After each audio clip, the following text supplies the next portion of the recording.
वैसे तो बहुत सारे मंचों से, मैं कितने बयान आपको बताऊंगा, कई सारे मंचों से कांग्रेस पार्टी ने खुलकर कहा कि एआईएमआईएम जो है वो भारतीय जनता पार्टी की बी टीम है। लेकिन हैदराबाद की सीट को लेकर जिस तरह से आप लोगों की डील सामने आ रही है, गठजोड़ सामने आ रहा है, ये तो ऐसा लग रहा है कि एआईएमआईएम आपकी भी टीम है। देखिए अनुराग जी, आज के राजनीतिक पटल पर कोई भी एबीसीडी टीम नहीं रह गई, सारे कांग्रेस में हो गई। जो लोग मोदी जी को कोसते थे आज मोदी जी के साथ बैठते हैं, कांग्रेस छोड़ के बीजेपी में शामिल हो गए। पीडीपी के साथ बीजेपी कर रही थी, कोस रही थी, एक दूसरे को कोस रहे, पता नहीं क्या क्या कर रहे हैं आपस में। तो पूरे देश का राजनीतिक परिदृश्य जो है किसी की समझ में नहीं आ रहा, खासतौर से बीजेपी की तो आ ही नहीं रहा, क्योंकि वो तो चाहते हैं कि आपकी कोई भी स्ट्रेटेजी हो, रणनीति हो तो इनको बता दो रणनीति, फिर एक अकेला सब पे भारी भाई रणनीति दूसरी पार्टी आपको बता देंगी तो आप भारी कैसे हो। लेकिन जहां तक हैदराबाद का प्रश्न आप उठा रहे हो, देखिए एक महासचिव ने तेलंगाना ने कहा है स्पष्ट रूप से, अभी तेलंगाना के प्रदेश अध्यक्ष का या प्रभारी कांग्रेस प्रभारी जो तेलंगाना के उनका या एआईसीसी ने कोई स्पष्टीकरण दिया नहीं है। हाँ। उनका निजी लोकल लेवल पर किसका क्या कॉम्बिनेशन आपको मैं राजस्थान की बताऊं, राजस्थान के कई भारतीय जनता पार्टी के नेता। वरुण जी मैं आपको एक बात बताता हूं, जिस फिरोज खान की आप बात कह रहे हैं वो कांग्रेस में अच्छे पद पर है, कांग्रेस के महासचिव, और ना सिर्फ महासचिव है, 2019 का चुनाव उन्होंने ओवैसी के खिलाफ ही लड़ा था सर, हार गए थे, वो बात अलग थी। नहीं तो वो तो जिम्मेदार व्यक्ति हुए ना, हो सकता है इस बार भी आप लोग रिपीट टिकट देने की सोच रहे हैं उनके बारे में। हालांकि अजहरुद्दीन और कई सारे नाम हैदराबाद की सीट को लेकर आ रहे थे कांग्रेस पार्टी के, लेकिन अब जिस तरह से फिरोज खान कह रहे हैं उसका मतलब तो ये हुआ कि आप लोग वॉक ओवर दे देना अपनी तरफ से, कि जाइए भैया ओवैसी साहब आप जीत जाइए।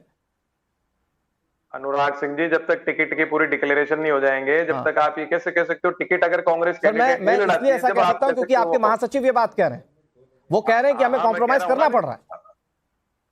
मेरी बात तो सुनो आप, ये इस समय 2 महीने आपको कई तरह तरह के बयान सभी पार्टी के नेताओं के, फिर हमारे राजस्थान में क्या है, जयपुर में एक त्रिपोलिया गेट है, त्रिपोलिया गजट बोला करते जब तो खूब टीवी इलेक्ट्रॉनिक मीडिया ये सब हो गया, तो ऐसी रोज अफवाहें उड़ती थी, रोज कोई बयान देते थे अपनी पब्लिसिटी को, क्या करते, जब तक ऑथेंटिक बयान नहीं आ जाए जब तक मैं इसको नहीं मानता हूं। अगर कैंडिडेट कांग्रेस डिक्लेयर नहीं करती, जब आप कह सकते हो कि ओवैसी के साथ वरुण साहब, तो कुल मिलाकर आप इस चर्चा में बैठकर ये कह दीजिए कि आपके जो नेता बोलते हैं उसे गंभीरता से ना लिया जाए। किसी भी इंडिविजुअल या किसी पार्टी का उसको अपन नहीं कह सकते गंभीरता से, क्योंकि एक मनुष्य का अपने राइट्स है, वो क्या करता है क्या नहीं करता है। पार्टी के स्तर पर मैंने कहा ना, अधिकृत जब तक बयान नहीं आया इस चीज को मैं नहीं मान सकता। दूसरा, आप जो बात कर रहे हो पॉलिटिक्स की, राजस्थान के अंदर कई बीजेपी के आज जो नेता है प्रत्याशियों को हराने में लग रहे हैं, तो अघोषित जो राजनीति है कोई, ये एक्चुअली क्या मीडिया तो देखिए आप लोग तो क्या है बिल्कुल सही लोग हो, आप तो देखते हो पॉलिटिक्स एक आदर्श और एक नैतिकता से चले, क्योंकि आप आम आदमी हो, भारतीय हो, आपको लगता है भारत का राजनीति जो है बिल्कुल आदर्शवादी रहे, पब्लिक के फेवर में। लेकिन जितनी भी राजनीतिक पार्टी है अधिकांशतः वो नैतिकता आदर्शों का पालन नहीं करती है देश के अंदर।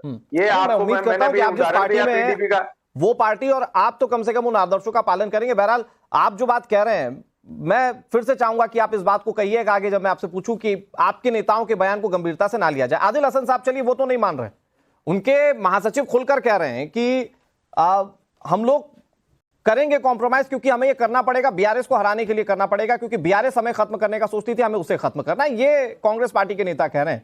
लेकिन हसन साहब, आप लोगों की ऐसी क्या मजबूरी थी? किस मंच से नहीं कोसा असदुद्दीन ओवैसी ने कांग्रेस पार्टी को या दूसरी विपक्षी पार्टियों को? तो क्या आप लोग हैदराबाद में मिलकर लड़ेंगे क्या कांग्रेस पार्टी के साथ? कोई डील हो गई? अनुराग भाई, मैं पार्टी का प्रवक्ता हूं और आप ही बतलाइए कि हम किशनगंज में कांग्रेस के खिलाफ लड़ रहे हैं, हम औरंगाबाद में कांग्रेस के खिलाफ लड़ रहे हैं। कांग्रेस का कोई जनाधार हैदराबाद में नहीं है। हम पिछला असेंबली इलेक्शन 3.5 लाख वोट से जीते हैं, 7 सीट को हम जीत के हैं, वहां पर जीत के हैं। कांग्रेस ने पूरी ताकत लगा दी हराने के लिए, बीजेपी ने पूरी ताकत लगा दी, खुद प्रधानमंत्री मोदी जी, अमित शाह, जेपी नड्डा सब ने कैंपेन किया, राहुल प्रियंका ने कैंपेन किया, तब भी नहीं हरा पाए। हमें क्या जरूरत है इनकी कॉम्प्रोमाइज की? हम बीजेपी को भी हराएंगे और कांग्रेस को भी हराएंगे, दोनों को हराएंगे। इनकी औकाती क्या? एक आदिल भाई, आपने जो बात कही वो बहुत पॉइंटेड और मुझे लगता है कि वो दर्शकों तक जाना चाहिए, इस पर जवाब तुहिन भाई भी देंगे। लेकिन उस पर जो आदिल भाई कह रहे हैं ना लोग, कि इसमें जो एम फैक्टर है, मुस्लिम, महिला और मोदी, ये फैक्टर जो है वो इस बार असदुद्दीन ओवैसी को बैकफुट पर ले आता है। इसके चलते उन्हें कांग्रेस का साथ लेना पड़ रहा है, ये कहा जा रहा है। अनुराग भाई, राजनीति से संन्यास ले लूंगा अगर कांग्रेस और बीजेपी ये सीट हरा पाएगी हैदराबाद की, तो राजनीति से संन्यास ले लूंगा। औकात है तो मोदी जी, अमित शाह साहब और राहुल जी खुद चुनाव लड़ ले। अगर हराने की दम है तो ये तो साइबेरियन क्रेन है जो इनके बीजेपी कैंडिडेट है। अभी 15 दिन पहले तो राजनीति में ये औरत आई है, इसको ना गली मोहल्ला का पता है, ना वार्ड का पता है, ना विधानसभा का नाम बता पाएगी। अरे भाई, क्योंकि पैसे वाली कैंडिडेट है। यशोदा हॉस्पिटल एक था वहां पर हैदराबाद में, उससे इन लोग ने इलेक्ट्रॉल बॉन्ड के नाम पे चंदा लिया, इनसे भी कुछ चंदा लिया होगा। इनका बहुत बड़ी संपत्ति है मीडिया चैनल, इसलिए इनको मीडिया बहुत संपत्ति की मालकिनी है, इनका बहुत बड़ा विरिंची हॉस्पिटल की मालकिनी है ये औरत, इसलिए शायद इलेक्ट्रॉल बॉन्ड का कुछ मामला होगा। बीजेपी तो उगाही करती है ना, एक्सटॉर्शन से चलाती है, तो शायद अगर कुछ अलग होगा डील इलेक्टोरल ऐसा। बॉन्ड वाला भी मामला है तो जनता के बीच में तो हर प्रत्याशी बिल्कुल को तो विधानसभा का नाम नहीं पता है। नहीं, जनता के बीच में जाने वाला प्रत्याशी पैसों के बल पर थोड़ी जाता है, वो तो अपनी काबिलियत के हिसाब से जाता है, जनप्रतिनिधि के तौर पर जाता है। तो अगर माधवी लता के पास पैसे भी हैं तो उसका असदुद्दीन ओवैसी के खिलाफ कॉन्टेस्ट करने से क्या लेना देना है? अरे सुनिए, बोलने दीजिए। मैं बीजेपी अपने सबसे ताकतवर कैंडिडेट प्रधानमंत्री मोदी जी को लगा दे हैदराबाद में, राहुल गांधी चुनाव लड़े तब भी दोनों को हम हराएंगे अल्लाह के फजल से।